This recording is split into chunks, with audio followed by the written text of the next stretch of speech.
عليكم، مرحبا بكم. جبت لكم اليوم وصفة رولي بطاطا تجي بزاف بنينه بمكونات اقتصاديه. تقدري ديريه في رمضان، تقدري ترافقيه مع الزيتون، تقدري ديريه مع صوص شامبينيون، لك الاختيار. ديري جيم اشتراك الفيديو وبداي معايا الوصفه.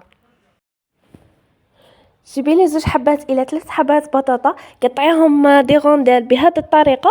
هنايا تكوني وجدتي الزيت تاعك لازم يكون سخون. قطعي كامل هذيك البطاطا، من بعد ملحيها، لازم تكون ما تكون غليظه ما تكون رقيقه كيما وريتها لكم في الصوره. من بعد ديري هذيك البطاطا في الزيت تاعك. انا هنا غليتها على دفعتين بهذه الطريقه. من بعد ما تتقلى البطاطا تاعك نحيها وزيدي الاخرى، ومن بعد نديروها في بابي باش يمتصنا هذاك الزيت، باش ما تجيناش مزيته وتقهم في التالي. بعد ما نشفت كاع هذيك البطاطا نروحوا للحشو. نوجدوا الحشو تاعنا. جيبي مقله ديري لي فيها 2 مغارف زيت، من بعد زيدي حبه بصل مقطعه مربعات وخلوها تتقلى مليح. بعد ما تتقلى وتتكرمل نزيدوا لها بولياشي ولا فيونداشي، يعني على حسب المقدره تاعك وعلى حسب المكونات الموجوده في البيت. انا هنايا درت بولياشي، قليته مليح مع هذاك البصل. من بعد درت له الملح وفلفل كحل، ومن بعد زدت نصف كاس من الكريمه. هذه كريمه الجبن خدمتها في البيت، يعني غادي نحط لكم المكونات تاعها في صندوق الوصف. ضفتها مع هذاك الدجاج والبصل، خلطتهم مليح حتى تنشف. الا عندك الفرماج قطع ثاني ديري فرماج تاع البيدو، يعني راح يعطيكم نفس البنه. هنايا في السنيوه تاعك ديري لي فيها بابي كويسون، ومن بعد سدت في هذيك البطاطا تاعك اللي تكوني غليتيها ونشفتيها ناشفه غايه من الزيت. وهنا صدقوني ما راحش تلصق كي ديروا لها بابي، ما راحش تلصق لكم.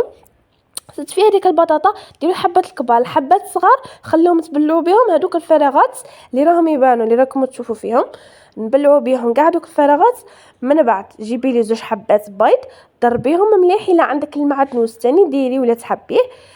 ضربيهم، ديري لهم معاهم رشه ملح وديريهم فوق هذاك البيض. هنا تكوني شاعله الفور تاعك. انا شعلت عليه من الفوق، كي نشف خرجته، يعني ما شعلتش عليه من التحت. كي نشوف خرجته ميم با 5 مينوت راح يكون واجد. هنايا درت الفرماج تاع البيدو، وإلا باغي ديري فرماج رابي ديري فرماج قطع، يعني لك الاختيار. انا نعطيك الفكره وانت دبري راسك. من بعد زدت هذاك الحشو اللي كنا وجدناه وزعته على هذيك البطاطا تاعي بشكل متساوي. من بعد غادي نبدا نرولي. صدقوني ما راح يتكسر، ما راح يصرى له والو، راه يجيكم ساهل. روليته عاد هو حامي بهذه الطريقه. راح يساعدكم هذاك البابي كويسون، راح يساعدكم غايه. رولي وجبتي. من بعد انا هنا راح نزينها بهذيك صلصه الجبن اللي كنت صنعتها. وانت تقدري ديري لا صوص شامبينيون، تقدري ديري فرماج رابي، يعني لك الاختيار. هنايا رجعته حمار. من بعد هنا كان سخون، زينته بالمعدنوس، خليته حتى برد شويه واحد 5 دقائق.